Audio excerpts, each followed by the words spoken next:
nome é Marcelo Zarski e eu acho que temos que desconstruir para construir. Fiquei pensando nisso o dia inteiro hoje. Ai, ai. Vamos lá, meu nome é Anderson Rosa, conhecido pela alcunha de Frater Goya e um homem em desconstrução, um aprendizado do que é ser um ser humano. Olá, meu nome é Samuel Figueiredo e um ser humano seguro de si e de sua postura no universo morre na ignorância. Olá, eu sou a Débora Kim, em processo de tornar-me mulher. Meu nome é Isabel Cortez e eu trouxe a marreta. É isso aí, gente. Hoje a gente tá com uma galera aqui pra falar sobre masculinidade tóxica, um assunto bem delicado e acho que super importante a gente estar falando sobre isso. E hoje com as meninas aqui convidadas super especiais e o Samuel também. Daqui a pouquinho entra talvez mais uma pessoa que está em outro universo, né? A gente tem o metaverso agora, então pode ser que ela chegue a qualquer momento, como eu cheguei no último episódio que a gente gravou. Enfim, a gente vai estar falando sobre isso depois da vinheta.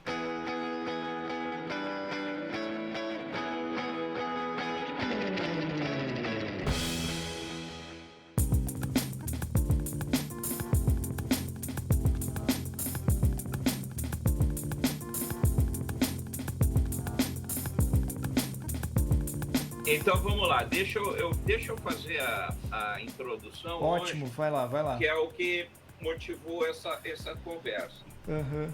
Então é o seguinte, para você que está nos ouvindo aí, mais um super episódio do Bico do Corvo, é o seguinte, nós temos, todos nós aqui participamos de vários grupos de amigos, e um dia nós estávamos conversando. E, como todo mundo sabe, eu tenho a parte esquizotérica, eu sou um místico quente, então a gente estava fazendo uma conversa sobre rituais de iniciação e os processos que isso envolve, né? Para quem nunca viu, não tem a menor noção do que é um ritual de iniciação como esse que eu estava comentando, eu sugiro assistir o filme From Hell, do Johnny Depp, que tem ali umas cenas de um suposto ritual de iniciação maçônico que vai ilustrar um pouquinho essa situação. Então, na cena que aparece no filme, o personagem que faz quem está sendo iniciado, ele está só com metade da camisa, um pedaço do peito à mostra, tal. E nós estávamos conversando sobre isso no grupo e as meninas mostraram um certo desconforto quando a gente falou esse lance do estar nu, etc.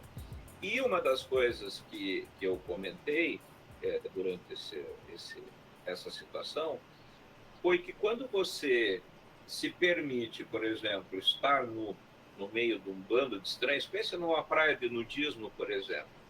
Então, na minha cabeça, o mundo para de oferecer perigo para você. Porque aí o seu chefe, que tem mania de cagar regra para você, né, o seu marido, sua esposa, namorado, seja quem for, que começar a ditar regra, você já manda um foda-se, pronto, cara, você não deve nada para ninguém, você não tem que dar satisfação. E isso foi uma coisa que eu levantei e eu percebi que houve um certo desconforto. Aí as meninas começaram a expor o seu ponto de vista, e eu fui cutucando, eu resolvi aprofundar um pouquinho mais e eu comentei, inclusive foi com a Isabel, eu comentei com ela justamente esse tipo de situação, né? Eu falei, então quer dizer, se de repente eu peço uma carona para você, porque o desconforto foi o seguinte, depois eu vou deixar as meninas falarem, porque aí elas vão cantar a real. Eu estou falando como um homem, né, um asno ambulante. Então eu comentei com a Isabel e perguntei, olha, então se, por exemplo, eu pegar uma carona com você para ir para qualquer lugar, em algum momento você vai me enxergar como um potencial estuprador? E ela falou, olha, talvez por um rápido instante pode ser que sim. E isso explodiu minha cabeça, porque eu jamais pensei, para quem não sabe, nós temos aí uma convivência já de alguns anos, aqui todos aqui, e isso explodiu minha cabeça, porque eu falei, cara, eu nunca pensei que qualquer mulher no planeta pudesse me enxergar desse jeito. E até comentei com a minha esposa também, e ela falou, sim, mas isso é óbvio, a gente passa por isso todo dia. Eu falei, cara, não passa. E eu comentei com o Marcelo também, ele falou, imagine, cara, como que alguém vai me enxergar como uma ameaça? E a gente percebeu que nós estamos muito atrasados enquanto seres humanos. Nós temos quando a gente fala em masculinidade tóxica, eu acho que tem um segundo termo que hoje que é comum, que é a masculinidade frágil, que é aquele homem que muitas vezes acaba justamente escondendo as suas fragilidades na agressão, né? E comportamentos, às vezes, duvidosos, que acho que cada um de nós aqui vai poder falar um pouquinho de si como homens em aprendizado, mas hoje o episódio é de vocês, meninas, e do jeito que eu fiquei chocado, eu sei que os outros dois também vão ficar, e a gente queria que vocês falassem dessa experiência da masculinidade frágil, que é uma ameaça para a mulher, é o feminicídio. Cara, eu não sei nem por onde começar. Eu passo a palavra para vocês, vocês decidem aí o que vocês vão falar. Tá com vocês aí. Toca o pau, meninas.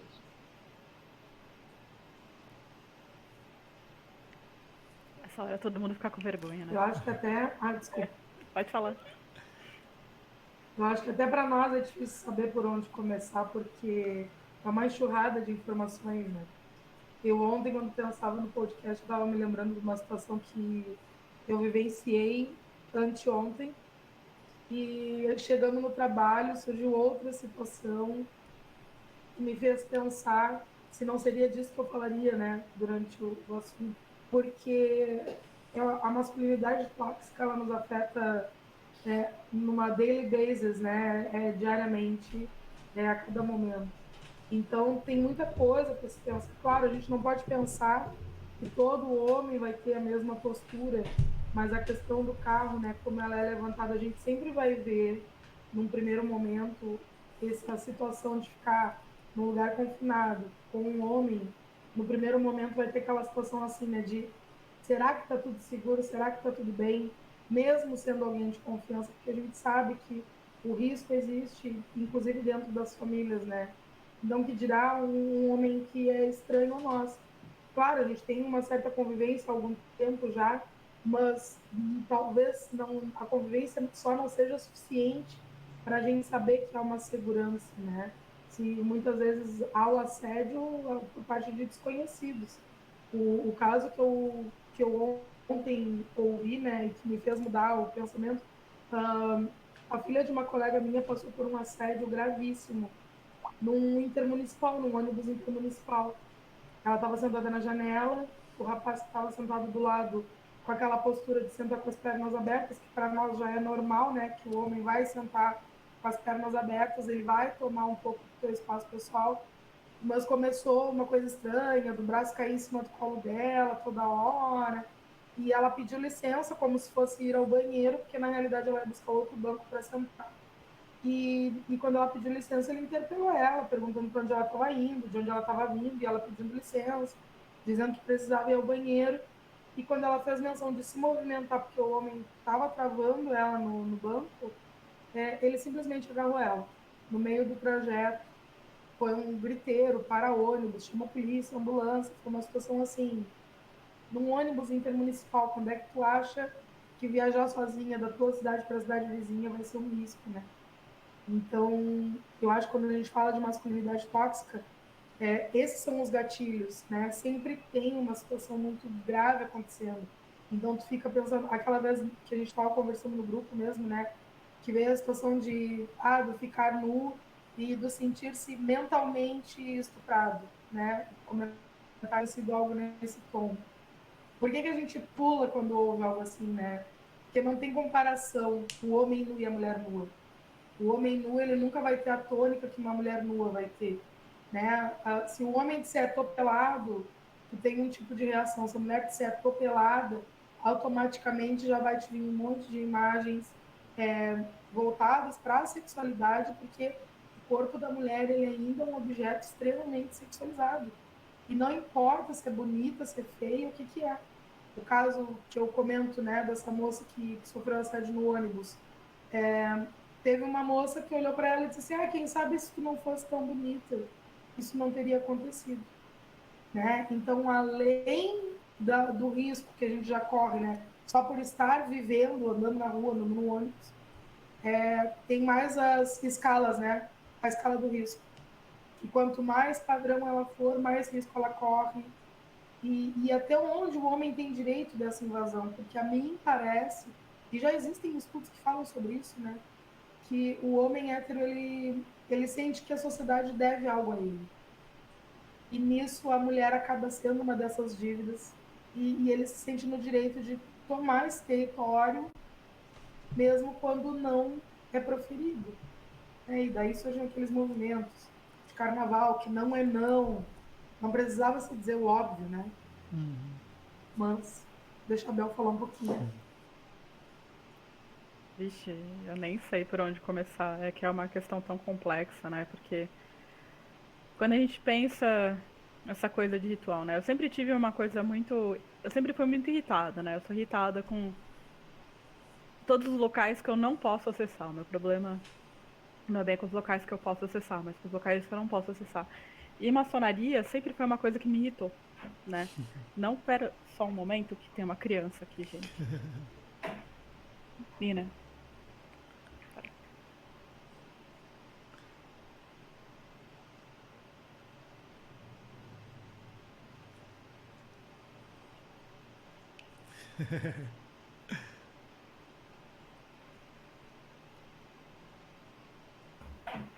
Até perdi o fio aqui, desculpa.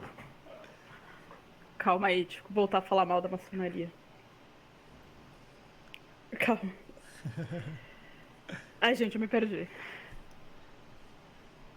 Você estava Você falando estava da falando que tu tem... dificuldade de... Você comentava sobre os lugares que você não pode acessar. Isso. E a maçonaria sempre foi uma coisa que te irritou por isso. É, e aí dentro desse contexto, né, e aí sempre foi uma coisa que eu sempre bati boca com... Bati boca não, discutia, né, eu tenho um tio, um maçom chato, tenho um cunhado que é maçom, e falava, não, porque não sei o que, do ritual de iniciação você tem que entrar com o peito nu. E aí, o meu ponto em relação ao peito nu é, a mulher não pode entrar na maçonaria, porque se ela tiver de peito nu, os caras vão ficar com tesão. Então, isso significa que, até numa situação de uma iniciação, é só um peito, gente, não é nada demais. A mulher não pode ficar nua porque necessariamente isso vai evocar algo sexual no homem, assim, não existe, assim, uma coisa neutra, não existe, assim, tipo, você olhar uma pessoa pelada e isso é um sentimento neutro, né? E isso foi usado muito como argumento, né? E aí, não que...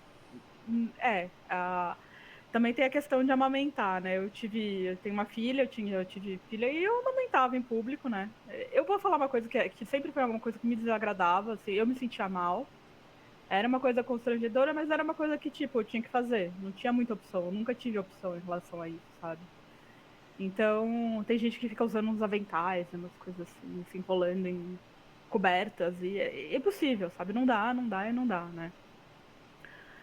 Enfim, mas é isso. E aí surgiu essa discussão. Então são coisas, são pequenas coisas que a gente não entende. Quer dizer, é quase como se eu não entendesse por que eu me sinto mal e por que a gente se constrange, por que a gente tem medo, por que essas situações são esquisitas pra gente. Porque, sei lá, andar sozinha à noite é uma coisa que me dá medo. Assim, eu não entendo. Assim, eu já tive fases na minha vida que eu já fui mais doida, sabe? Simplesmente ia, né? E por sorte, assim, nada me aconteceu, mas é uma coisa que atualmente, se eu paro pra pensar, né, é uma coisa que eu não faria, que eu tenho medo, né? É um medo que a gente não sabe, não é nem tanto o assalto que a gente tem medo, né? Assaltar, beleza, leva a carteira, né? Agora, a questão é acontecer alguma coisa pior, assim. O Samuel quer falar. Eu acho que essa questão que você mencionou de não saber nem o porquê tem medo, é uma coisa que nós, homens, temos que responder, entendeu? Porque começar com aquilo que o Goy mencionou no início do podcast. Que tipo de homens nós estamos sendo para que as mulheres tenham medo de nós? Então, acho que não é de vocês a resposta disso, entende? Acho que não é sua obrigação, é obrigação nossa. Se perguntar, se questionar que tipo de homens estamos sendo para que vocês tenham medo de nós. Eu sei, mas aí pensa, você tem uma filha pequena, entendeu? Você vai ensinar a criança que é pra ela ter medo ou pra ela não ter medo, entendeu? É uma questão assim quase de você falar, tá errado, não sei o quê, são os homens que tem que mudar, beleza. Mas eu, como a mãe de uma menina, o que eu vou fazer? Eu vou falar pra ela que não, que tá tudo bem, que é tudo tranquilo, ou eu preciso alertar ela, né? Deixa eu fazer uma partezinha aí. Eu acho que é assim. Com relação a isso, eu sempre fui uma pessoa, eu não sei se destemido demais ou burro demais, mas assim, eu acho que às vezes, por exemplo, eu tenho 2 meninos, né?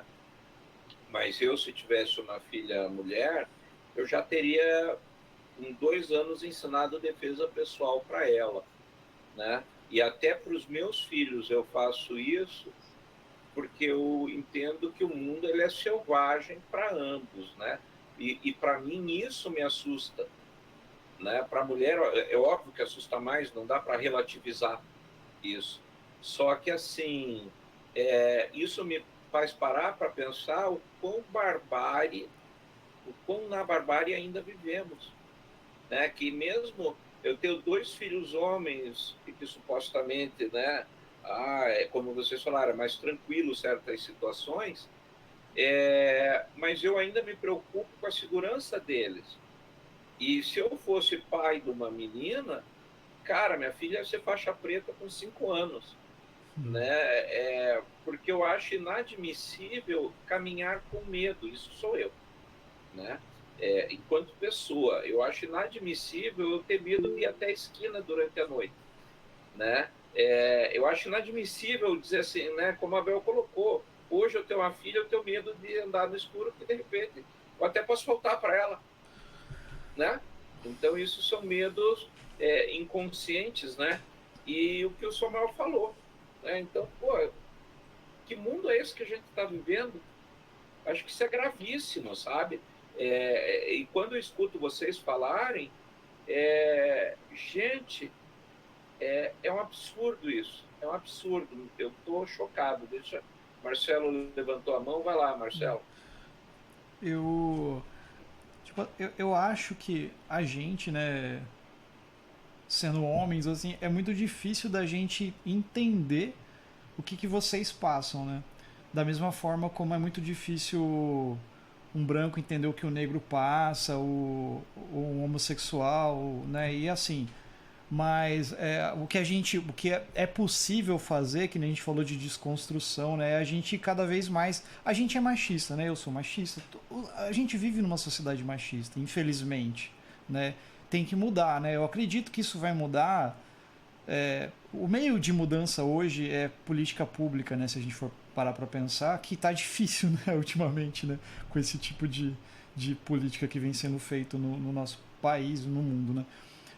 Mas eu acho que o meio disso é desconstruir tudo isso para a gente daqui, sei lá, 50, 100 anos, não tá tendo essa discussão aqui, por exemplo, né?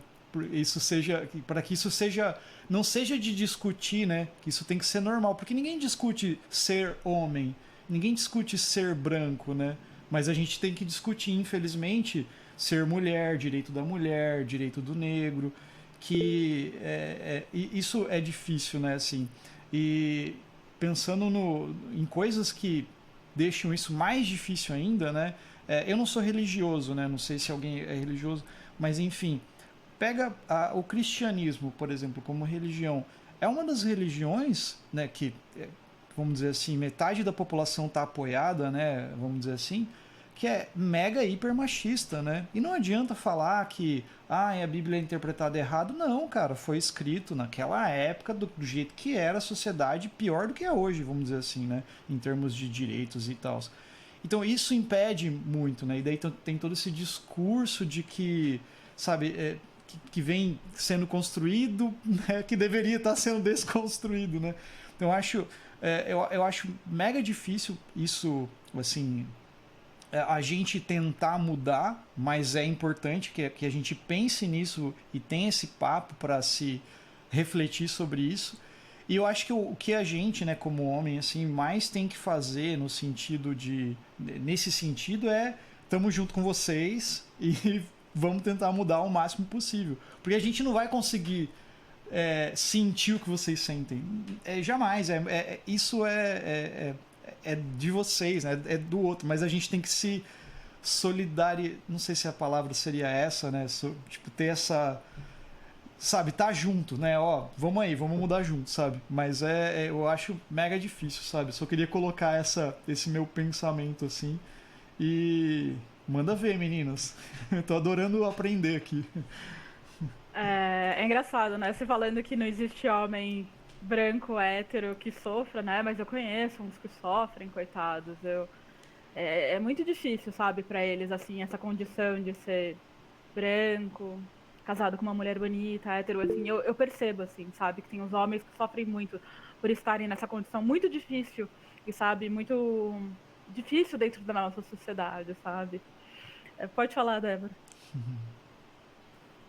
Eu acho que é um ponto bem importante que a Bel levantou, né?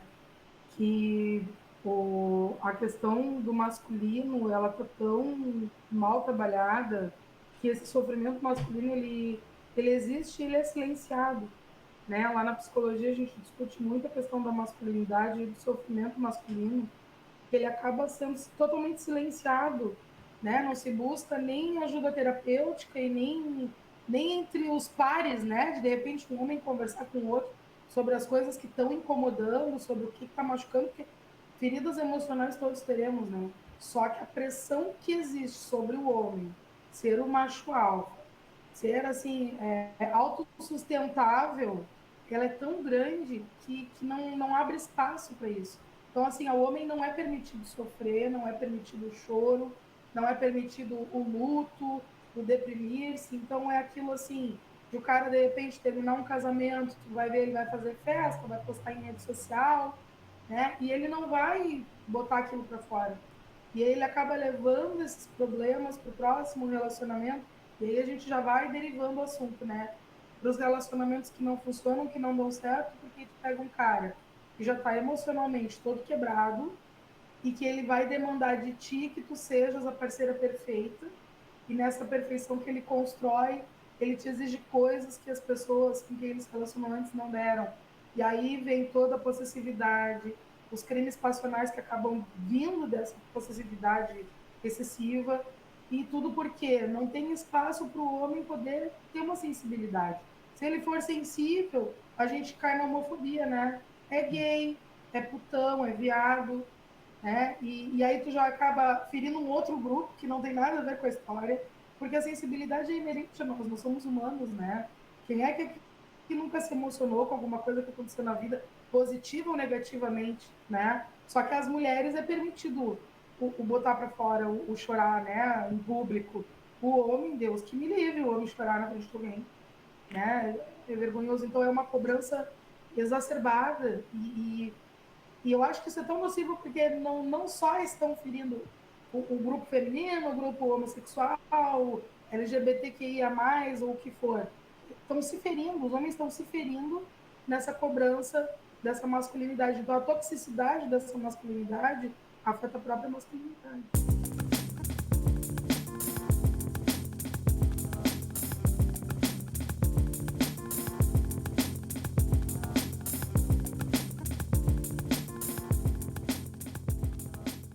Vocês estavam falando nesse sentido vamos pensar no relacionamento que você vê sabe, relacionamento tóxico, geralmente o homem é possessivo e a mulher acaba ficando presa ali. O que mais acontece que a gente vê, né, é esse tipo de coisa, né? Como que é isso, por exemplo, porque pra gente, eu não sei se a gente às vezes num relacionamento acabou tendo atitudes que, pensando hoje, por exemplo, eu tava pensando no que você tava falando e vendo que talvez coisas que eu fiz na época que eu namorava com alguém talvez fosse nesse sentido, sabe? Sabe quando você reflete e depois, porra, eu acho que eu fiz alguma coisa que tava errado. Como que é pra vocês, por exemplo, nesse sentido? Deve ser uma merda, obviamente. Mas assim, porque eu vejo que tem muito relacionamento que você tá vendo, né, quem tá de fora, que é cilada, sabe? Tá uma merda. E daí a mulher tá ali, dentro do relacionamento, presa, muitas vezes ali, não consegue. Eu não sei se daí é o homem que acaba de alguma forma prendendo. Não sei como que vocês veem isso, né? Você é da psicologia, pelo jeito, você estava falando. Não, então, só para entender nesse sentido, como que é? Vocês já tiveram uma experiência assim? Sabe? Se vocês querem falar disso pra gente, assim. Só um pouquinho antes delas falarem, deixa eu só fazer um parênteses e aí ter o Samuel também. Vão guardando as perguntas, meninas. Mas só quero fazer uma observação disso que o Marcelo falou, que é assim, né? A Débora depois fala com mais propriedade. Mas todo vácuo pede que seja preenchido. Então, num relacionamento, eu acho que essa coisa, o homem é mais possessivo, a mulher é mais possessiva, um é mais ciumento, isso é besteira. Na realidade, você tem seres humanos mal resolvidos, né? Homens, mulheres, qualquer gênero, cor, número, existe. São pessoas mal resolvidas. E aí é assim, a Débora fala com mais propriedade, mas só para pontuar bem rapidinho, o vácuo pede que seja preenchido. Então, no geral, nessas dinâmicas de casal, o que vai acontecer é que um vai fazer o policial bom, o outro policial ruim. Um é o ciumento, o outro quer não sei o quê. E aí entra na relação doentia, que necessariamente não quer dizer que aquela pessoa naturalmente seja assim, mas naquele momento ela está naquela situação. E isso é onde realmente está selada, porque dependendo da situação, vira um feminicídio, vira os episódios de violência e tudo mais. Deixa eu só passar aqui para o Samuel, então, e daí a Débora volta, porque acho que tem uma coisa que ele queria pontuar na fala ou da Débora ou da Isabel. Então, volta para ele primeiro. Acho que a Débora estava falando, e daí pegando um ponto que o Marcelo trouxe, a questão das políticas públicas. Vai fugir um pouquinho da pergunta, né, que ele fez, mas hoje nós vemos um movimento, porque você mencionou, né, Débora, sobre a masculinidade tóxica, o homem não poder ser sensível, não poder se expressar, mas hoje tem um movimento que defende isso, né? Você tem aquele movimento de homens seguindo o seu próprio caminho, né, na internet, chegando a absurdos, de dizer que o cara que limpa a bunda está esperando visita. Então, incentivando a não se limpar. Entende? Então, a minha pergunta ia hoje, na atualidade, com as atuais formas de políticas que temos, vocês têm sentido isso aumentar essa pressão, essa misoginia? Entende? Isso está mais forte agora?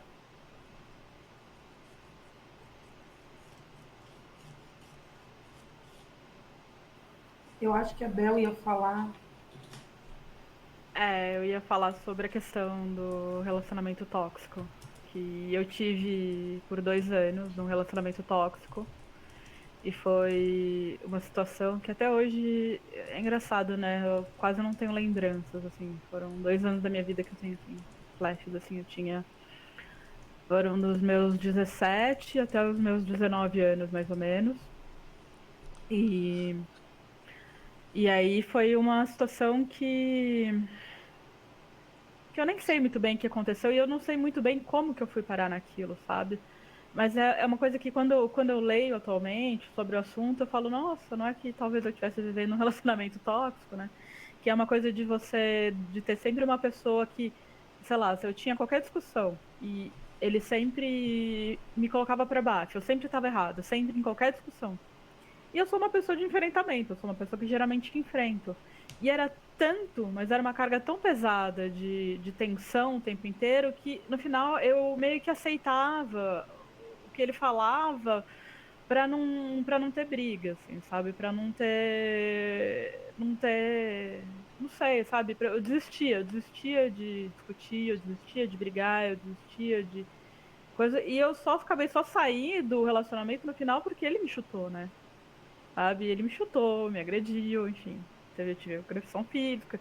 Assim, é uma coisa que na época meio que eu levei meio que, sei lá, eu meio que ignorei, eu não sei se qual que é a palavra certa, Débora, quando a gente reprime? Eu reprimi isso, eu botei pra dentro, né? Mas depois eu tive um relacionamento muito doido, né? E, e depois disso eu passei, sei lá, um tempão, assim, solteira, porque eu não queria saber mais de seres humanos, assim, porque eu não queria mais saber de estar com uma pessoa e estar nessa posição o tempo inteiro de estar, sabe, por baixo, sendo submetida e ouvindo e aceitando, e isso afetou, era minha adolescência, início da minha adolescência, então isso afetou, sei lá, a faculdade que eu fiz. Até hoje, é uma coisa que eu ainda sofro os respingos dessa fase da minha vida, assim, sabe? Eu nem sei se minhas escolhas foram tão acertadas naquela época e talvez isso até hoje se reflita, né? Só para explicar, eu sou geóloga, mas eu penso, mas será que eu seria geóloga se eu não tivesse tido aquele relacionamento? Enfim, é uma questão muito complicada.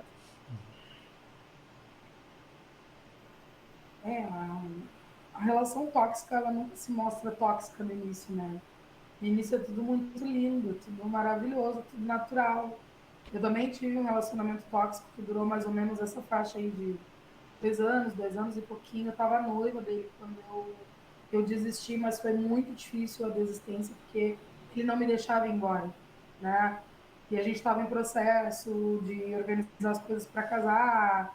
Ah, foi uma loucura. Assim, não vou entrar em detalhes porque não convém, mas o fato é, eu tinha na época ali meus 20 anos, né? Eu estava na faculdade, ele trabalhava no mercado da cidade e foi muito insano que a relação começou super boa, a gente se conheceu numa festa, né? Depois de vários tragos, aquela diversão, tudo muito legal. E aí a gente gostou de se conhecer, começamos a nos encontrar na semana seguinte à festa. E aí uma semana depois a gente namorando, mas assim, porque realmente o cara parecia ser muito legal e tal. Com 2 semanas de namoro, eu tomei meu primeiro corte dentro da relação. Porque eu tinha pego carona com um colega de aula. O colega da faculdade me deu carona da entrada da universidade até o pavilhão, porque, assim, a FURG aqui em Rio Grande, ela é gigantesca, gente. Então, qualquer caminhada ali são 2, 3 quilômetros, entende? É um campus gigantesco. Então, o colega me deu uma carona lá para dentro, porque eu estava atrasada, eu ia ter que correr horrores, aqueles quilômetros ali, ia chegar atrasada na primeira aula, o colega me deu uma carona e eu comentei como quem comenta o café que tomou de manhã, né? Bah, não me atrasei porque o Samuel me deu carona. Era um Samuel também. Gente, ali eu descobri o que era uma DR. Eu já tinha namorado antes, mas de passar metade de uma noite batendo boca, porque o guri me deu carona, como é que eu peguei carona com ele? E aí ele enviou na minha cabeça que eu não podia pegar carona com homens. Se fosse uma colega, tudo bem. E daí a coisa foi progredindo, né? Tanto que a minha deixa para fugir da relação foi um flagra. Eu flagrei ele me traindo. E na ocasião, ele tentou me segurar dentro da casa, né? E no que ele tentou me segurar dentro da casa, eu disse para ele: tá me agredindo, eu vou chamar a polícia. E ele me deixou sair. E aí eu sumi, eu desapareci, né? Para me livrar. A boca fala daquilo que o coração está cheio, exatamente. Então, assim, qual é o problema desse cara? Né? Hoje em dia eu entendo o que aconteceu ali. Ele foi um cara que cedo perdeu a mãe, foi criado por uma tia que criava ele com todo amor e carinho, mas ela não tinha a obrigação de uma mãe, né? Então ele buscava nas relações pessoas que dessem uma entrega de 100, 200, 300%, porque ele não tinha. Então, ao longo dos 2 anos que eu estive com ele, ele me estimulou o tempo todo a desistir da universidade, né, a não fazer faculdade, onde já se viu, faculdade é só para ver homens no centro de convivência na hora do cafezinho, né, é lugar para, desculpem o palavrão, mas é lugar para mulher puta, né, onde já se viu, se eu trabalho, para que tu queres fazer faculdade? Aí tu tá aí fazendo um estágio na faculdade, ganhando um salário ruim, se eu posso, muito bem. E, tipo, o salário dele era pouca coisa mais do que a minha bolsa na época. Ele ia bancar um casamento como, né? 2 pessoas embaixo de um teto, um aluguel e etc. E, então, isso tudo era uma pressão. E eu dizia para ele, olha, eu posso abrir mão de tudo por causa tua, mas da faculdade eu não vou abrir mão nunca.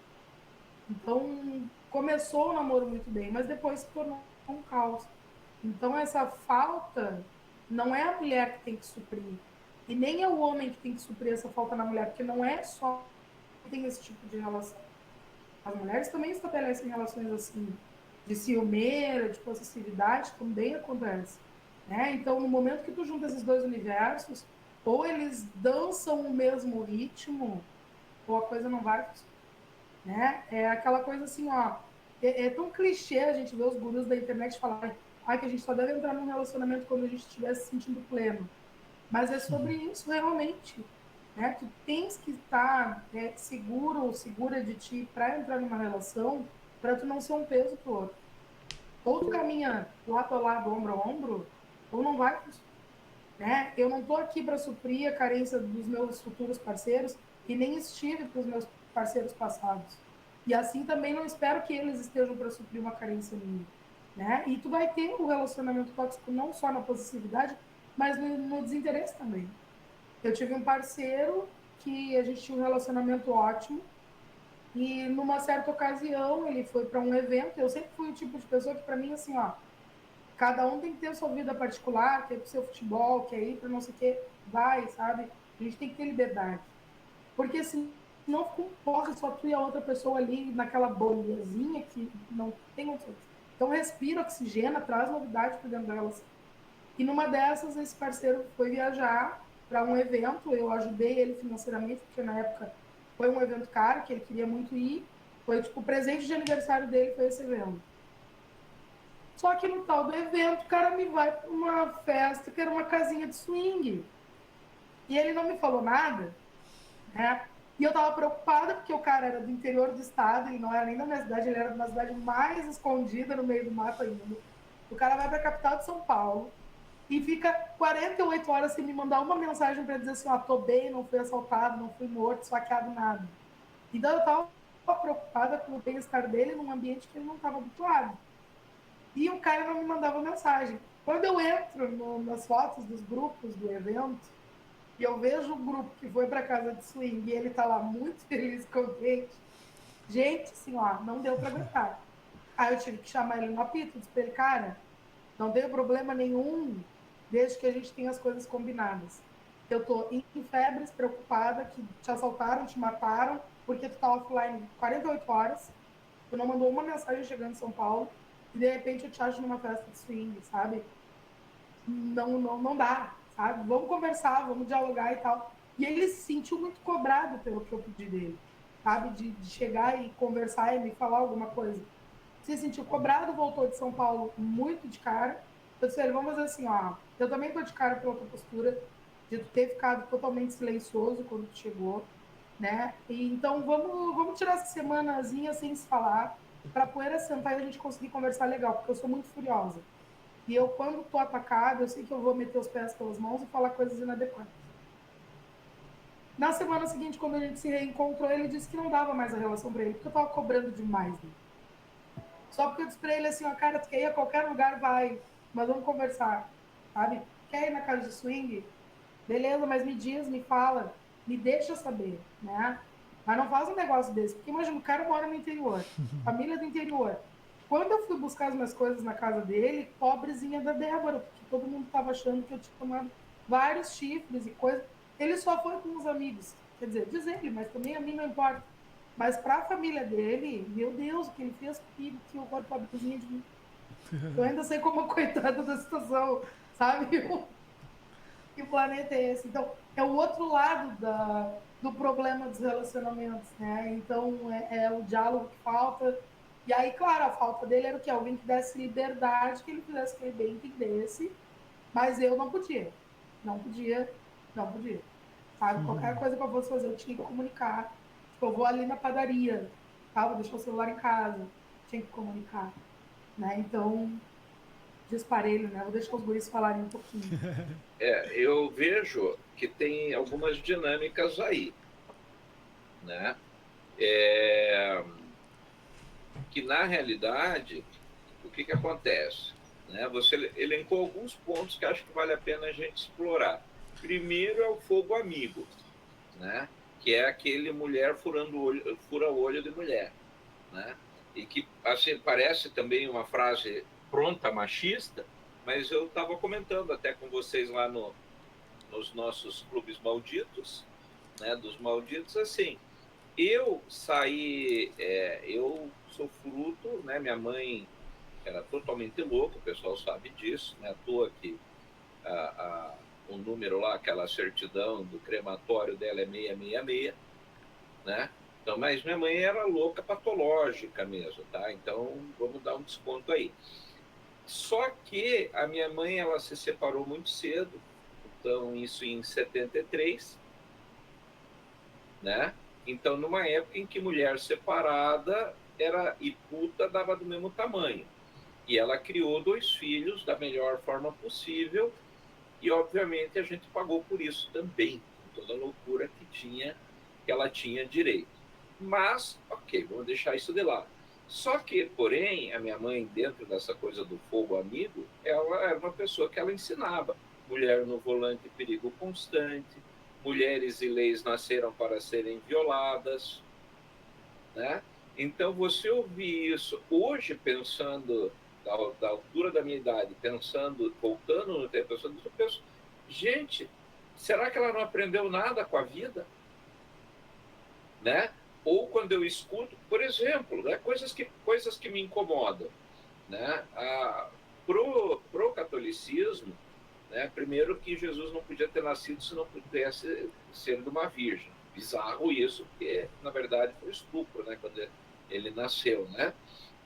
E fez de José já o primeiro corno da história, né? E criou o filho do outro, pai é quem cria, é o autor da frase. Mas, além disso, a gente tem que, por exemplo, pensar que a mulher, até praticamente o século XIX, ia para o mesmo céu do cachorrinho. A mulher não tinha sequer direito à alma dentro da religião cristã. E eu sempre argumento isso, às vezes, com algumas pessoas que eu convivo, eu falo, cara, se eu fosse mulher, a única religião que eu não ia ser realmente era católica. Que para mim é inadmissível estar debaixo do teto com uma religião que levou 1.900 anos para admitir que mulher pode ter uma alma. Cara, pensa, né? E aí, jogando isso para essa coisa do fogo amigo, você tem esse comportamento sustentado, aprendido. Tem 1000 teorias hoje que falam, mas veja, porque a mulher sempre foi submetida na história, blá, blá, blá, blá, blá. Eu entendo isso, e até é uma coisa que eu gostaria de ouvir da boca de vocês a respeito disso. Mas, assim, gente, a que ponto nós chegamos que a própria mulher sustenta esse comportamento doentio de ver uma outra mulher aí, olha lá, tá se vestindo feito puta. Depois reclama que é estuprada. Cara, como é que eu escuto uma mulher dizer isso? Né? Um homem já é extremo.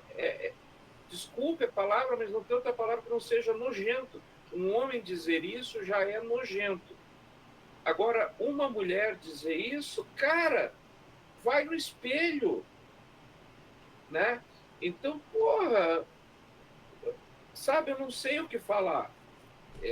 Então, assim, eu queria até que vocês comentassem um pouco disso, o fogo amigo, né?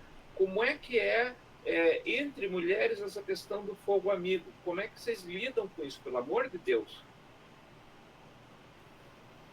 Eu vou falar, mas eu vou jogar uma pergunta para os guris irem pensando enquanto eu falo. O fogo amigo, quando a gente fala de relações, vocês acreditam que a monogamia é possível? Essa é a pergunta que eu vou jogar para vocês. E aí, quando a gente fala do fogo amigo, gente, pense no mercado de trabalho. Se tu tiver uma chefia feminina, ela vai ter um tom de voz com as mulheres e ela vai ter outro tom de voz com os homens. Com as mulheres, ela vai agir como um sargento. Com os homens, ela vai agir com toda uma classe, uma delicadeza. Primeiro, porque os homens vão confrontar ela sim, tá? Esse é o primeiro ponto. Então, nesse ponto, não há pecado, vamos dizer, né? Mas o segundo ponto é que, se ela peitar demais, ela sabe que ela não vai ter nada dos caras, né? Então, ela acaba recuando. E quando a gente fala de machismo, a gente está falando de algo que é estrutural. Então, vai valer a lei para homens, mulheres, para todos nós, na verdade. Porque em todo mundo, em algum momento, fez algum comentário machista. E mesmo a gente que vive, né, os processos e que se desconstrói, de vez em quando a gente ainda tem umas certas posturas, né?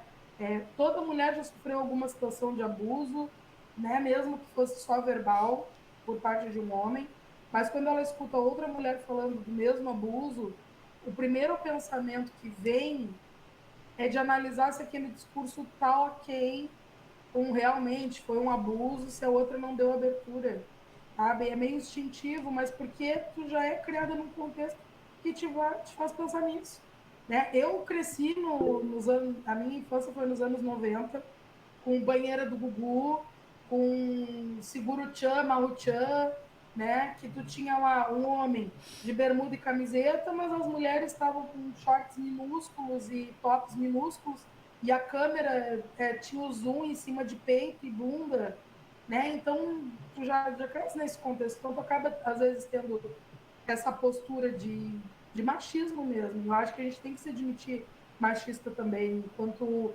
mulher, porque o fogo amigo ele acontece, ele vai acontecer, né? Tem que ter uma certa elevação espiritual quase. A mulher que não olha para outra e compete, de tu sair na rua e ver a outra mulher com a mesma roupa que tu e ter uma reação agressiva, porque vocês podem observar. Tu compra uma roupa numa cadeia de lojas que seja comum, tá, da cidade. Um homem encontra outro homem com a mesma roupa. Ah, parceiro, que legal, papapá. A mulher, ela vai olhar para a outra de cima a baixo. Porque se ela achar que a roupa ficou melhor no corpo da outra, ela vai ter que dar um jeito de alterar aquilo, nem que ela tenha que, sei lá, customizar a roupa no banheiro da festa para não ser igual. Há uma competição. Mas porque a gente é induzido a isso, né? É instintivo, é uma coisa meio selvagem. E hoje em dia já tem movimentos de mulheres que estão fugindo disso, né? Principalmente a mulherada que está se calçando nas teorias de as mulheres que correm com lobos, né, que se dizem as mulheres selvagens. Ali é uma grande desconstrução dos padrões femininos em cima da psicanálise junguiana. E já há um movimento bem intenso de mulheres trabalhando isso. Estão se desconstruindo, né, em cima. Já fizeram um episódio sobre esse livro. Pois é. Então, está sendo uma boa ferramenta na realidade, para a mulher acordar que se ela não se unir às outras, a coisa vai continuar como está. A tua mãe podia brincar que mulher no volante é perigo constante, mas ainda hoje, quando acontece alguma coisa no trânsito, tu vai primeiro olhar o gênero de quem estava no carro. Eu assisti uma batida de carro hoje no posto de gasolina e todo mundo do posto parou. Eu estava dentro da conveniência pegando um café e a menina olha e diz assim: ah, duas motoristas mulheres. E eu disse para ela: pai, tu não dirige? Eu dirijo. Eu disse: ai, tu não faz barbeiragem? Ah, eu não. Ou seja, as outras mulheres são um problema. Ela não é. Ô, Débora, quando você fala nisso, eu fico pensando em relação a que quando você está falando que o processo, aí é uma dúvida minha como pessoa perguntando para a Débora, psicóloga, estudante, quase formada, né? Então, porque quando a gente fala de um processo de superação dessas barreiras de competição, a gente está falando de um processo racional, né? E eu fico pensando se um processo também racional extremo, né? Será que vai funcionar também se a gente botar só no ponto, sabe, sabe? Falando, não, eu tenho que ser empática porque ela é mulher, então eu tenho que ser empática, entendeu? Será que isso também não acaba, sei lá, suplantando certos sentimentos e a gente também não acaba afogando certas coisas que a gente nem sabe direito porque a gente é assim, Não, né? e aí também valida aqueles grupos que são mais extremados do feminismo, que na realidade, em vez de buscarem uma igualdade, tem alguns grupos que são mais extremados, a gente sabe. E não estão buscando igualdade, estão buscando uma supremacia feminina, né? Então, Mas é tudo realmente. muito pautado no racional, né? E quando você fica muito pautado no Sim, racional, tu não olha eu para também não sei dentro. se se você não for uma relação, uma coisa bastante, tu fala, não, porque eu li o livro, então eu tenho que seguir isso, porque a cartilha manda isso, assim, sem você ter Sim, realmente uma relação de afeto, né? E não de tem realmente de uma ligação. transformação efetiva, né? Eu É. penso mesmo também. E os guris levantaram ali no chat, eu achei Não, o importante. homem quer ele falar, deixa o moço falar Ah, ali. deixa eles falarem. Deixa eu falar uma coisa bem rapidinho. A Bel tocou num ponto aqui que me levantou uma lebre. Assim, primeiro, eu corro o risco aqui de ser taxado horrores para os nossos ouvintes. Mas vamos lá, vamos correr esse risco porque o programa é informativo e é uma dúvida real. Para mim, o ser humano é filho da puta, ponto, acabou. Homens, mulheres, o ser humano, enquanto raça, ele cara, a pior coisa que poderia acontecer com esse planeta. E aí, assim, é óbvio, existe esse mansplaining, etc, etc, etc. Mas aí a Bel falou numa coisa, e aí eu pergunto para vocês, meninas, eu quero a fala de vocês. Até que ponto, quando a gente faz isso, né? Eu preciso, como que você ser empático com ela porque ela é mulher, etc, etc, etc. E de repente eu não estou alimentando alguém que só é filho da puta, que de repente vai usar essa empatia para me pôr no rabo, né? E aí o pessoal pode dizer, pronto, lá vem o mansplaining, que daí a mulher, né? Será que a gente também não corre o risco de tentar ver tudo são flores, né? As mulheres são perfeitas, os homens são maus, e isso sempre foi assim desde que a história é história, né? E de repente eu estou sustentando também comportamentos doentios entre as mulheres, né? Que não é, gente, o ser humano é doente como um todo, né? Como é que fica isso? Até que ponto e como de repente diferenciar isso, saber se eu não estou dando arma para alguém que quer só sacanear, que vai usar isso para ferrar tudo, até entre mulheres, né? Como essa coisa da chefia, você é empática porque minha chefe é mulher, não sei o que, daí ela te pega e te fode de verde e amarelo. E aí, como é que fica? Né? Como é que fica? Por favor, meninas.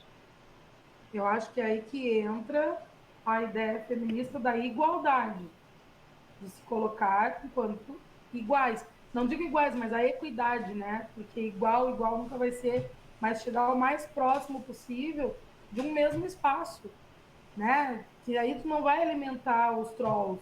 É aí que mora a questão. Porque com certeza a gente vai ter situações, socialismo, tu vai ter situações com mulheres também que vão ser perigosas. A gente sabe disso. Só que aí tem pontos, tá? Vamos por pontos. Quando a gente fala sobre não alimentar os trolls, a gente vai falar da equidade, né? Respeitando a diferença de cada grupo e tudo mais. Mas quando a gente fala de situações como mansplaining, aí eu vou ter que marretar. Posso? A marretada é a seguinte: é muito quando acontece, e isso acontece o tempo todo com mulheres. A mulher vai lá e diz assim: isso é uma garrafa de água. Ponto. Aí vem um homem e explica que essa garrafa de água, que é H2O, essa é a fórmula química da água na garrafa de plástico, blá blá blá blá blá blá. E aí deita em cima do discurso da mulher que ela já falou que tinha que ser dito, que era uma garrafa de água. E aí ele vem e explica tudo. A gente não precisa de alguém que explique o que a gente está falando, assim como vocês também não precisam, né? É assim, falei o que eu penso, do jeito que eu penso, entendo como quiserem, ponto. Não preciso de tradutores. Se eu precisasse, eu abrir um Google Tradutor, uma Siri, uma Alexa para traduzir o que eu estou falando, né? Não explica a minha fala. A minha fala é essa, né? Então, o mansplaining é uma coisa que tem que se encerrar. Porque não é desmerecer o conhecimento masculino. O homem vai saber tanto quanto a mulher. Né? Claro, a depender, né, do nível de estudo, às vezes, um vai saber mais que o outro. Mas o mansplaining é um troço que é um veneno. Essa semana eu tive um mansplaining que acabou até com a possibilidade de saidinha lá com um crush. Tava conhecendo um cara legal na internet, aquela coisa toda papapá. E a gente tava falando sobre um assunto. E eu tava dando a minha vivência sobre o assunto, porque eu tinha vivência no assunto que a gente tava abordando. E aí, uma hora, ele disse assim, por que tu me refuta com tanta veemência? E aí eu disse pra ele, porque eu tô te falando de algo que é da minha vivência. Por que tu acha que eu tô te refutando? Eu achei que a gente tava conversando. Não, porque eu fiquei sabendo pela internet, no site tal coisa. Não sei. Ele, bom, aí tu escolhe se tu quer ficar com o teu conhecimento na internet ou se tu quer ficar com o conhecimento que eu tô te passando da vivência que eu tive dentro desse assunto. Né? Aí eu sei que eu perdi, não recebi mais nem bom dia. Mas porque ele não aceitou que a explicação dele era insuficiente diante do que eu estava trazendo para ele.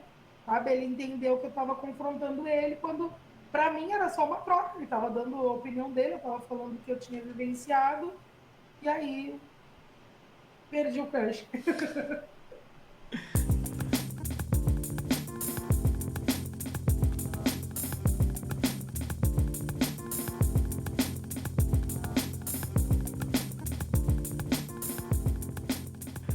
Você tava falando disso, do mansplaining, assim, eu quero colocar a minha vivência dentro do meu relacionamento com a minha companheira. Cara, isso acontece, assim, com frequência, eu não sei se é coisa minha ou pode ser de vários outros homens também, mas eu, falando por mim, eu acabo fazendo algumas coisas dessa forma sem perceber. Que nem você falou da garrafa, do exemplo, é pra qualquer coisa. Aí você quer explicar, sabe, fazer o discurso em cima do negócio, cara. E daí, o legal é que a Bruna, o Anderson conhece já há tempo, a gente tá junto já há uns 10 anos. E ela fala, né? Ela fala, pô, você foi total, né, machista aí e tal. Muda esse discurso, né? Daí você para e, puta, que bosta, né? Assim, e daí, eu acho que isso vem trazendo a fala de vocês aí de novo, que o Anderson até colocou antes de você falar, Débora, né, de você falar, Débora, que você colocou lá da juventude dos anos 90 e tal, que a gente vive um machismo estrutural, né? E cara, isso vem daí. Eu vou dar um exemplo na minha família, cara. Se você rola uma discussão domingo no almoço de família, na casa do meu pai, da minha mãe, sei lá, e alguém fala assim, a pessoa fulana lá foi assediada. Daí o primeiro comentário que vem, cara, de mulheres da família, inclusive, mulheres jovens, cara, assim, não é mulher avó, sabe, que viveu lá nos anos 50, não. É tipo assim, mas devia estar com um shortinho, curtinho, devia estar de decote. E, cara, é bizarro, né, que nem o Anderson falou, é bizarro de ver isso, sabe? Mas eu acho que isso está sendo construído desde muito tempo, cara, né? Não tem problema nenhum. É que eu digo, tá vendo? Já falei. Já não, pode falar. Não tem problema nenhum. É que eu fui dar um exemplo, não fui muito feliz no meu exemplo.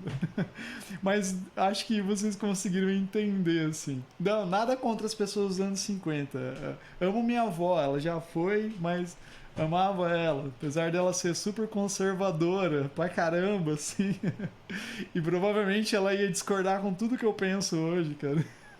Mas eu acho que, só para falar desse exemplo, eu acho que isso foi construído, né, desde sempre, né? Aí entra a ideologia religiosa, entra a ideologia política.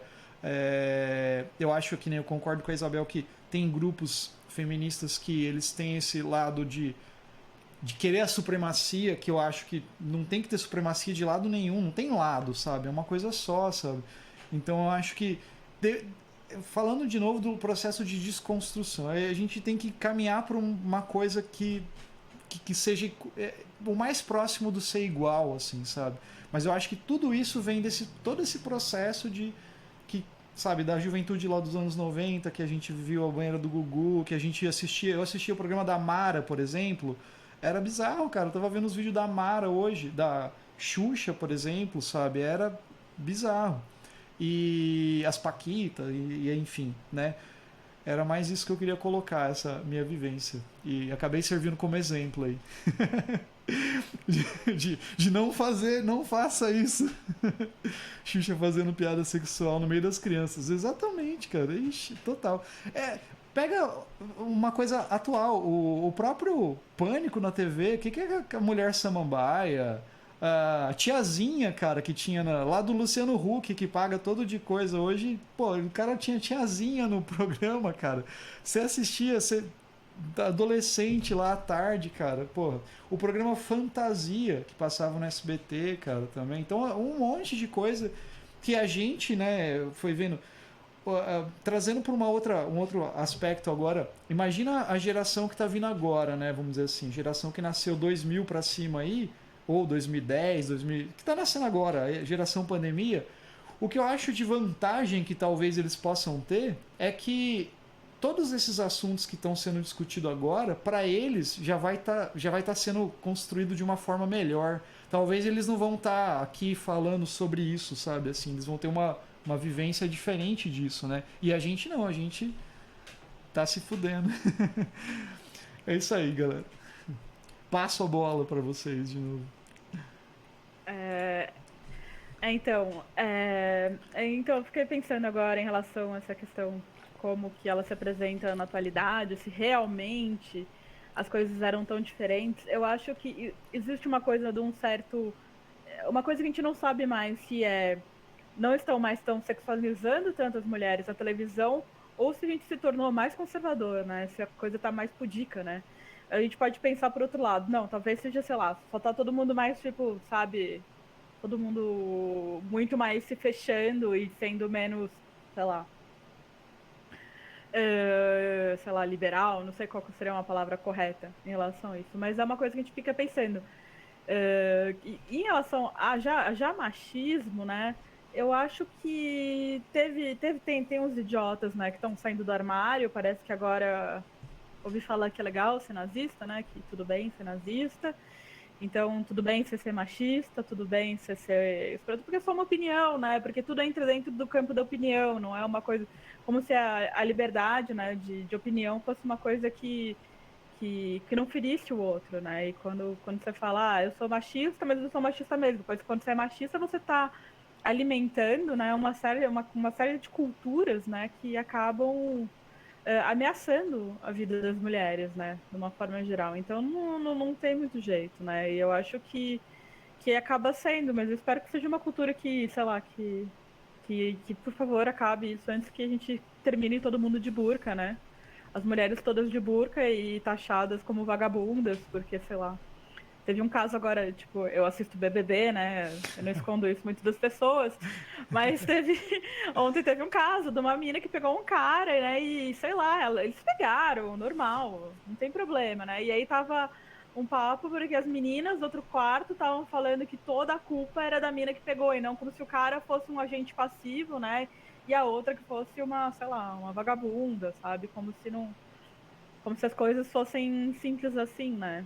Primeiro porque a mulher tem desejos, a mulher tem vontades, né? E a mulher também não foi uma assediadora, né? No caso, o cara ela não fez as coisas sozinha. Mas enfim, é isso. Fala, Débora. Sobre a questão de Samuel, que ele perguntou, né, se no atual governo o machismo está se revelando com força, eu diria que o machismo nunca se resguardou, né? Ele pode ter sido silenciado pelo governo anterior, mas ele sempre teve ali manifesto, não só com relação ao discurso dos governantes, mas às políticas públicas também, né?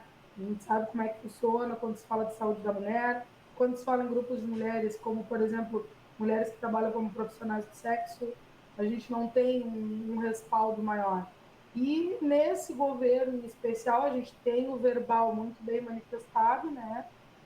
A nossa pasta é cuidada por uma mulher que ela entra, ela inaugura falando que meninas usam rosa, meninos usam azul, e daí foi ladeira abaixo, né? Não sei se vocês estão cientes, souberam da questão dos absorventes recentemente, né?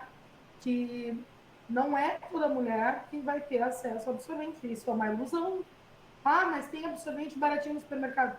Tem mulher que vai ter que escolher se ela vai comprar um miojo para almoçar ou se ela vai comprar absorvente. Então não é raro mulheres que vão usar uma toalhinha, uma coisa, mas que a gente sabe que para a saúde do corpo da mulher, que é delicado, que a nosso sistema reprodutor ele é delicado, ele tem toda uma questão de pH e tudo mais, o risco de tu estar usando toalhinhas, buchas, papel higiênico, essas coisas, no lugar de um absorvente, é uma questão de saúde pública. Né? E o governo não vai oferecer, né, absorventes para essas mulheres. Vocês podem, não sei se vocês têm contato com algum tipo de serviço de saúde.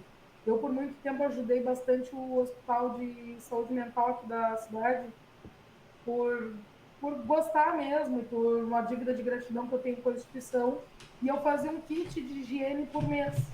E esse kit de higiene eu levava sabonete, shampoo, pasta de dente, escova de dente, e eu sempre mandava absorvente. E não era raro eu escutar de quem recebia que todo mundo que mandava doação não lembrava do absorvente. Então, uma coisa que a gente vai usar pelo menos 5 dias no mês, e o governo barrou isso das mulheres, né? E logo menos a gente já acaba perdendo também a questão dos preservativos. Preservativo feminino que tem muito menos acesso do que o preservativo masculino, sendo que o feminino seria muito mais fundamental, porque a mulher ela pode colocar o seu preservativo e sair. Então, se ela sofrer algum tipo de assédio, algum risco na rua, ela está protegida, né? O acesso é difícil. E quando a gente fala também das medicações que se faz, né, em caso de exposição a AIDS e outras doenças, na verdade agora a gente chama de infecções sexualmente transmissíveis, esse acesso tem que ter o BO feito, corpo de delito, comprovar que foi estuprada.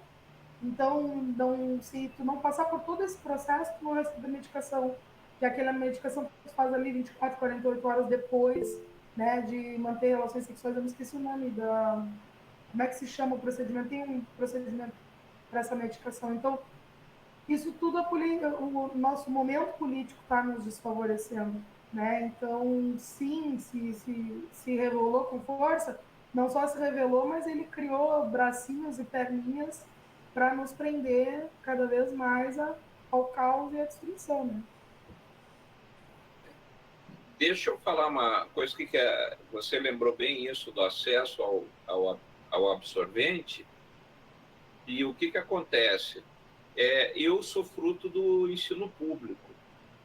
E eu cansei de ver meninas justamente com problemas seríssimos, porque menstruou, a coisa da adolescência, né? Hormônio clasona, então a menstruação não está regulada. Você foi por meio da aula, no intervalo da segunda aula, olhou, menstruei. E como era difícil e constrangedor para elas se resolverem ali.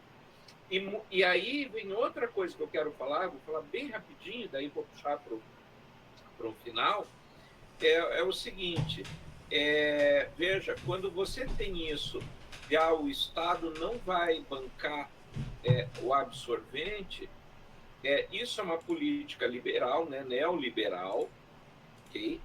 E que transfere para a sociedade um problema que não é. Isso vai entrar mais depois, nós vamos fazer, depois de sair daqui, uma live sobre educação e magia, e acho que vamos entrar nisso, mas quando você tem um sistema político neoliberal, o pessoal vai dizer, pronto, igual a esquerdinha. Cara, pensa o seguinte, primeiro, a educação tem que ser pública, gratuita e de qualidade.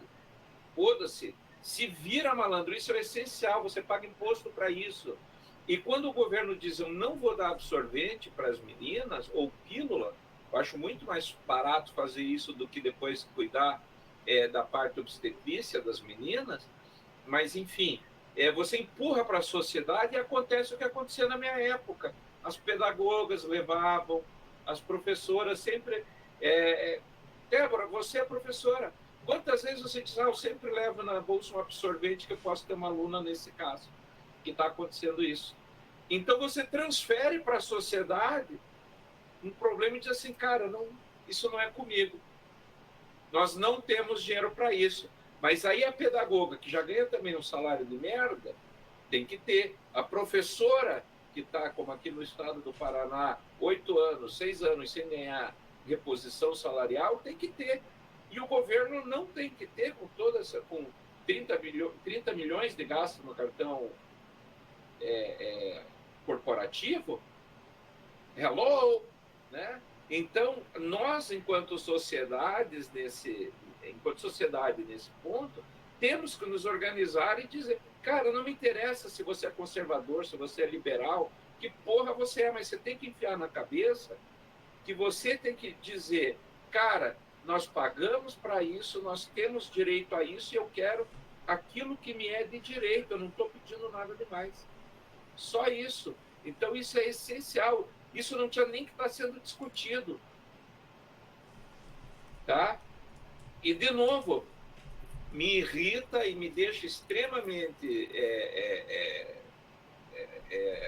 triste você ver que tem mulheres que dão razão para esse tipo de barbaridade. Cara, porra! Né? Vamos lá. E a Débora lembrou sobre a medicação, né, a questão da profilaxia, né, do tratamento lá, né, para resolver essas situações. Mas vamos voltar. Eu queria fazer aqui, nós temos daqui a pouco uma outra live, e eu queria encaminhar para um final. Daí a outra live vai ter que esperar a gente, tudo bem? Nós vamos invadir com o pé na porta. Então é assim. Primeiro, eu queria pedir para vocês, em poucas palavras, as meninas, que hoje a fala é de vocês, que rumo vocês veem como mulheres que poderiam ajudar a minimizar essa situação do machismo institucional, dessa masculinidade tóxica e frágil, né? E, ao mesmo tempo, aí eu não falei com o Marcelo, eu vou fazer uma revelação bombástica. Viu, Marcelo? Acho que uma forma que a gente poderia engajar e ser a colaboração do Bico do Corvo, a gente podia ter um quadro aí, nem que seja mensal. A gente sempre está procurando novidades, música, sociedade, e acho que entra na sociedade, a gente podia não só criar um quadro, né, do como se livrar do machismo tóxico, fixo no programa, como nós poderíamos constantemente ter esse programa gravado por mulheres. De repente, eu ou você um dia, hoje você faz o host lá, mas deixar o espaço para as mulheres fazerem esse programa, de repente a Débora, Isabel, Nívia, Bruna, quem quiser pilotar, e a gente convidar elas para fazer um quadro fixo, porque, cara, tem muita coisa para falar. Eu ficaria 3 horas aqui falando e acho que seria uma colaboração tremenda que nós poderíamos fazer para a causa, né? Calar a boca, né? Nós dois calarmos a boca um dia por mês para que as mulheres, pelo menos um dia por mês, quem sabe a gente vai ter o bico do urubu daqui a pouco com as meninas. Né? O bico da gralha, né? O bico do corvo e o bico da gralha. E daí as meninas pilotarem esse quadro para falar do mulheres que andam com lobos, combatendo a masculinidade tóxica, e ter esse espaço. O que você acha? Pô, acho demais, massa demais. Vamos fazer. Se elas toparem, a gente inicia o episódio e, manda ver. Legal demais, só combinar. Marcamos as datas aí e toramos o pau. Então já fica o convite aí para vocês tocarem o projeto. Antes delas responderem, já que tem um tempo aí limite que vocês têm um compromisso depois, eu queria agradecer, as meninas, o Samuel eu já conhecia, né? Obrigado. Goia, sempre estamos junto aí. E, prazerzão em conhecer vocês. Eu estou por aqui, pronto para ouvir sempre e aprender. Vai ser muito legal de poder fazer algo constante, ter esse papo constante com vocês e com outras mulheres também. Eu acho que, né, se der tudo certo aí, a gente sempre vai estar aprendendo. A gente fez um programa com as meninas que estão fazendo um podcast sobre o livro, né? O Mulheres que Correm com Lobos. Elas estão lendo e fazendo uma leitura dramática do livro em podcast. E daí é muito legal esse papo, né? Então faz tempo que a gente quer fazer isso, né? E o Goya falou, cara, a gente podia falar sobre isso. Aconteceu um incidente, que é o lance que ele falou do carro lá, né? Ou aconteceu alguma coisa lá no início do programa e pintou essa ideia. Pô, sou super parceiro. E muito obrigado pela presença de vocês aí. Agora, com vocês. Primeiro eu queria dar uma sensação, assim, só pra amarrar um pouco isso, que eu acho que tem uma coisa que tem um choque geracional, aí falando da minha parte, porque eu estudei num ambiente muito masculino, né? Eu fiz faculdade de geologia, que é um ambiente extremamente masculino, né? Extremamente machista, né? Já ouvi de professores falarem, você não pode fazer tal iniciação científica porque você é mulher. Eu já ouvi isso, eu já testemunhei uma série de coisas. E a minha vida acadêmica, ela foi muito longa, né? Eu entrei na faculdade em 2004, né, na Unicamp, e eu fui sair da Unicamp em 2016, porque eu fiz graduação, mestrado e doutorado, eu fiz tudo em sequência, né?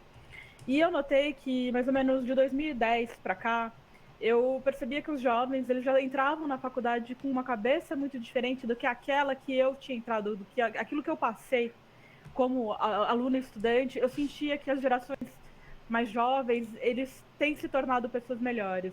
Então, quando a gente vê todas essas pessoas sendo horríveis, escrotas e tal, eu percebo sempre que são pessoas mais velhas, né? A gente nunca vê isso tanto de gente mais nova. Então, eu acredito, eu tenho esperança, sim, que as pessoas vão melhorar e que a gente tem uma perspectiva melhor para o futuro. Eu, como professora, quando eu dava aula, eu também percebia que os meninos, eles já estavam, assim, mudando aos poucos. Claro que a gente passa por situações, né, como professora, que ainda são situações desagradáveis, mas você percebe que existe uma mudança de postura, né? Eu dei aula para um curso de engenharia, também, que era um curso extremamente masculino também, mas era interessante para ver como as meninas tinham voz, elas se impunham, os meninos estavam começando a entender que a situação é diferente, mesmo em relação a essa questão de machismo, em relação a questão dos gays e tal, e em relação a tudo isso, eu vejo que existe um processo de desconstrução e ele está acontecendo agora. E por isso que agora essas coisas têm incomodado tanto, sabe, os homens, sabe, velhos e tal, e machistas, né? Débora. Eu acho que o caminho é a educação. Não existe outro caminho, né? Eu, como educadora, não poderia dizer diferente. Não, porque eu não consigo pensar diferente disso. Eu acho que a sala de aula ainda é a maior arma que a gente tem para esse tipo de situação, e a gente vê as histórias se desenrolando e se resolvendo ali dentro. Então, a Babel disse que o pessoal está chegando na universidade com outra cabeça. Eu também percebi isso quando eu entrei para psicologia, porque eu entrei para psicologia 7 anos depois de ter me formado na minha primeira formação. Então, era uma geração totalmente diferente. Claro, a gente ainda tem alguns grupos meio maquiados, tem alguns meninos que o pessoal gosta de brincar, os esquerdomachos, né? Que se escondem atrás da faceta do esquerdismo para se dizerem descolados, mas tem a mesma postura de um homem machista, mas eles ainda são minoria, né? A maioria está se desconstruindo, está se esforçando para isso. Aí, inclusive, um dos meus colegas de classe, homem, formado em Direito, cursando Psicologia, ele vai defender o TCC dele acerca do feminino, né? E da questão do homem na posição de agente de modificação também, né? Da realidade. Então, eu penso que a educação, ela sim pode mover o mundo, e a gente já percebe, né? Suavemente, sutilmente, algumas mudanças nessa nova geração. Eles se corrigem entre eles, os meninos, né? As meninas estão muito mais ativas, muito mais participativas nesse processo de desconstrução desde muito cedo. Então, há de se ter fé nesse futuro. A nossa geração nasceu com uma estrutura muito firme do machismo, e eles já nascem num período que essa estrutura começa a querer ceder de alguma maneira. A gente sabe que está muito longe ainda, mas já se vê um horizonte, por aí.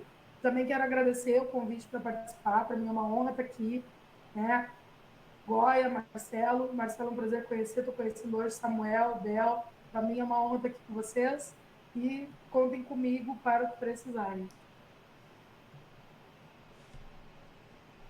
Bom, deixar primeiro agradecimento também a vocês, principalmente as meninas que nos puseram a nos ensinar, entendeu? Sobre o universo feminino, cada vez mais. E aí deixar o recado para essa camarada sensível aí. Vai se tratar, vai escutar as meninas. E hoje nós temos possibilidades, temos acesso. Então não é desculpa a sua criação, de onde você vem, ou enfim, vai se tratar. Vai lavar o pinto. É isso, gente. De novo, agradecer, né? E eu estava aqui pensando que a gente até fez um mansplaining sem querer, né? De dar um episódio por mês, né? Na verdade, vocês podem ter quantos episódios quiserem, né? Eu só deixo explicar para o pessoal que está ouvindo, que a gente vai dizer, pronto, lá vem eles. É que o programa O Bico do Corvo, quem segue com regularidade, a gente sempre tenta dividir os programas. Então, fazer um programa de filme, um programa de discografia básica, um programa de cultura geral, um programa música e sociedade, e aí esse seria um quadro. Né? Então, não é um programa por mês, mas é um quadro do programa para entrar na programação oficial. Ô, Goya, mas a gente sabe falar de outros assuntos também, tá bom? Aqui está sempre aberto. Né? Nós temos aí o Digão, né? Beijo pro Digão, vai para ele esse beijo hoje, que é outro que está sempre aqui no programa, e a gente já é quase parte da equipe oficial, né? Então, quem sabe? Vocês podem falar. A ideia principal é jogar o programa para vocês, né? Tipo assim, ter o programa, vamos dizer assim, um quadro dentro que é as meninas que vão fazer. Hoje nós vamos falar de, sei lá, que daí vai vir tema pra caralho. Né? Assim, o lugar de fala, né? Exatamente. O lugar de eu acho fala que é de vocês, aí é a gente que não apita. Entendeu? Né? O tema é esse, daí a gente entra na conversa, como se vocês fossem as hosts do, tipo assim, do negócio. Acho que seria bem legal. Muito obrigado mais uma vez. Grande.